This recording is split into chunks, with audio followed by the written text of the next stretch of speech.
Marketing, I'll tell you what we're doing. We're like trying our darndest to support sales. We're running around here and there, and we get a call on Friday, and somebody needs something, and we're working over the weekend, and we're to get that thing. And meanwhile, I feel like sales sometimes is like marketing. They do nothing. Really.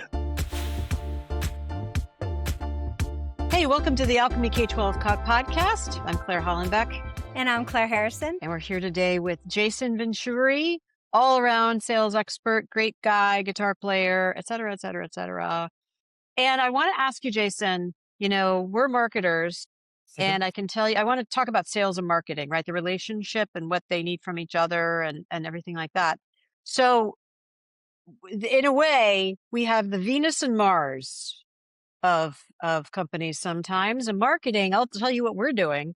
We're like trying our darndest to support sales. And we're running around here and there, and we get a call on Friday, and somebody needs something, and we're working over the weekend, and we're to get that thing. And meanwhile, I feel like sales sometimes is like marketing. They do nothing. Really. So we're trying to give you what you need. You're like, maybe, So can you talk about what you need for marketing? I mean, I'll just jump in. Like, I know you need leads, right? But for some of the kind of work you're doing, talk about the resources you need, customer facing, and maybe for your own education. So the relationship, the dance between marketing and sales is critical for success, for long-term success. When you look at, there are some reps who they want to look at a marketing person and they want flyers on demand. And that's not how marketing works.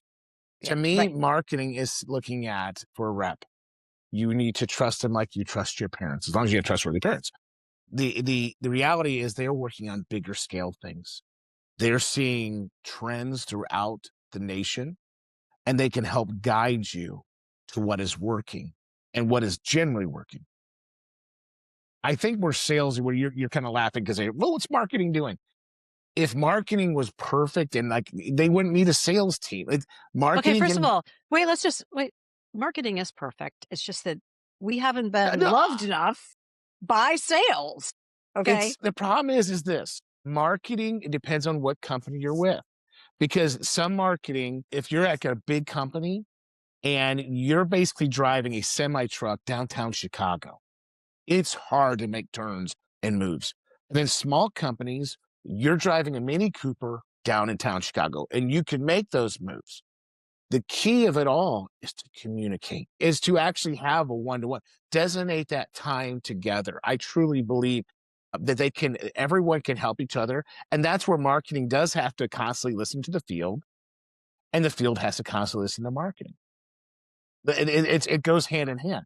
As far as lead generators, there's great. I mean, I think that we are seeing a world of AI like we've never seen, and some of that research behind AI lead generating or stuff like that, or how we can utilize LinkedIn, how we can use Facebook, may go above and beyond maybe what a rep is thinking.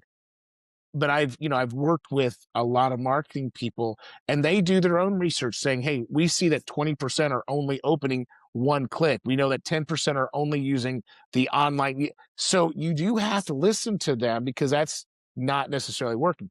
I think where we get disconnected is when we have, let's say, and this happens to every company. Let's say we have a great author that's coming up, amazing author, and everyone promotes this author. But for some reason in the reps brain, their calendar, their mind calendar, it's not a priority to them. So they lose that connectness.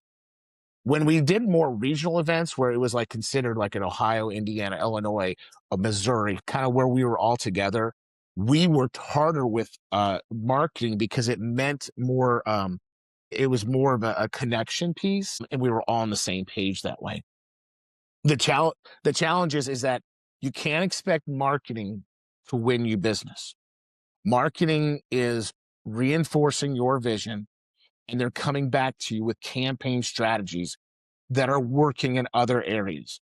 Now, not one area is going to work exactly the same, but there are similarities. Right. And there's so many ways that we as marketers reach people now. I mean, Hmm. the variety. Email is more difficult now, cold email especially. Of course, everybody is doing a variety of different social media, opening up, channels on LinkedIn and a lot of content flowing too.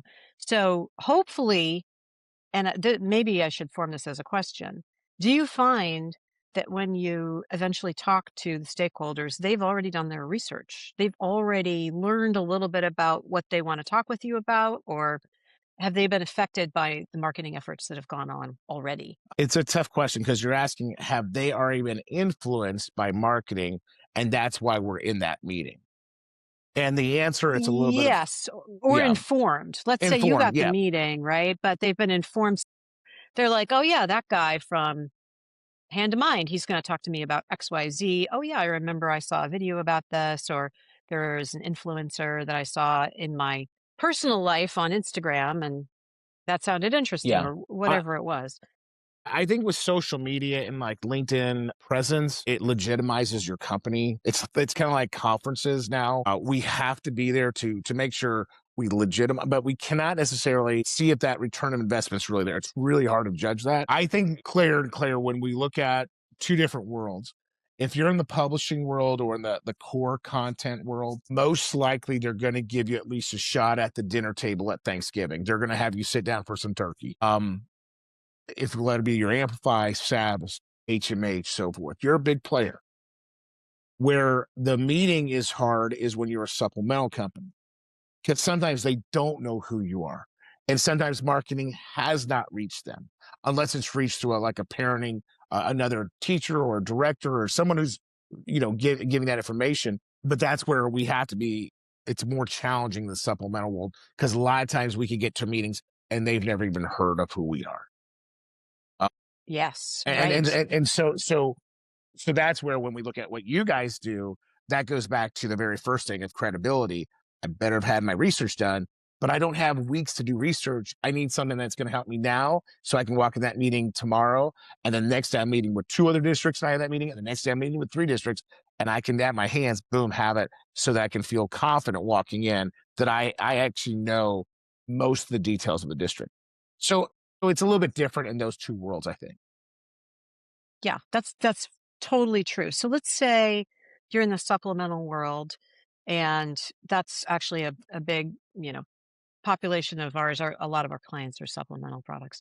And so, what are the few pieces that you're like, okay, if marketing is supporting me, here's the three things I need marketing to be doing, and the three pieces or whatever it is. What are those top things?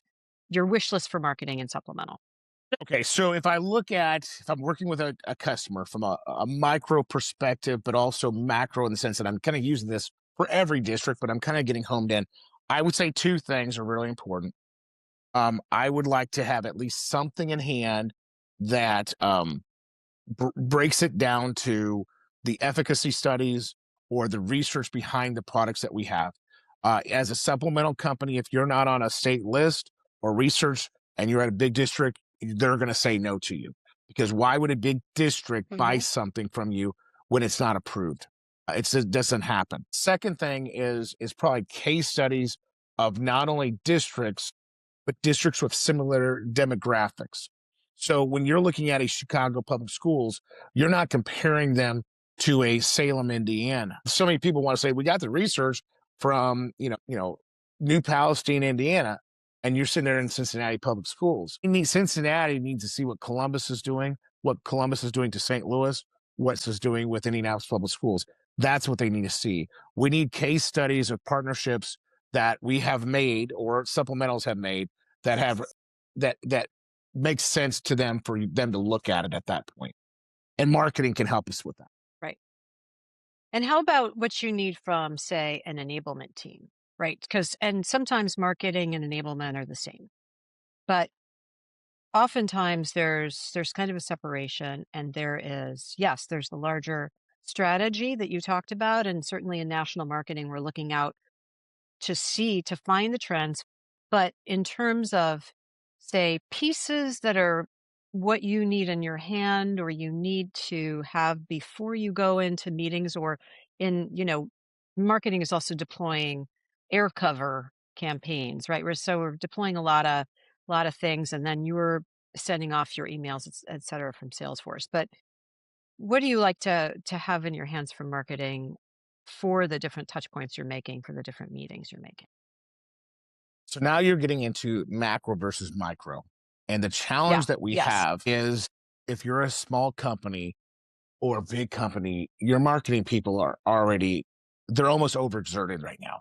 To get into everyone's micro is very challenging. That's where companies like you guys help out tremendously. Because as we went through the other Claire, when we went to the flash questions, the first question you asked was credibility. Like when they go into a district, the data on the data results that they have from a district will help guide us to the vision, what we need to get to.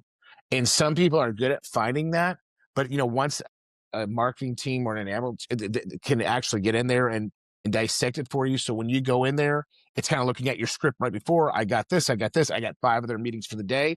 I got it. I'll go in there. And those are the things that will help us. I mean, obviously, great flyers, things that will help promote, but we can also flyer people to death too. It's simple. Right. Yes, simple sells. I'll give you an example that it's hit or miss. Sometimes we'll do a state, like a state web page. A company will say this is for Illinois' page, but unless the rep uses it and utilizes it as a tool from marketing, it's useless, because they, so that's where they have to really work on what's going to work for them. What's going to work for them to go from pipeline discovery to maybe a presentation to getting the presentation to a quote. And so sometimes we have to realize, and that's where marketing should be tied with also the managers to also see where they're stuck in data, like analyzing data, where they're actually stuck at. Because if we know that our reps are stuck at we're really good at discovery, we're plowing the field great, but we can't get that second meeting as we talk about being systematic. Maybe they can help us be that for us. How do we get that meeting? And maybe their flyer, instead of being about how great the reading series is, like, hey, give us 15 minutes and it could change your life in test scores. Great to know. All right. Thanks so much.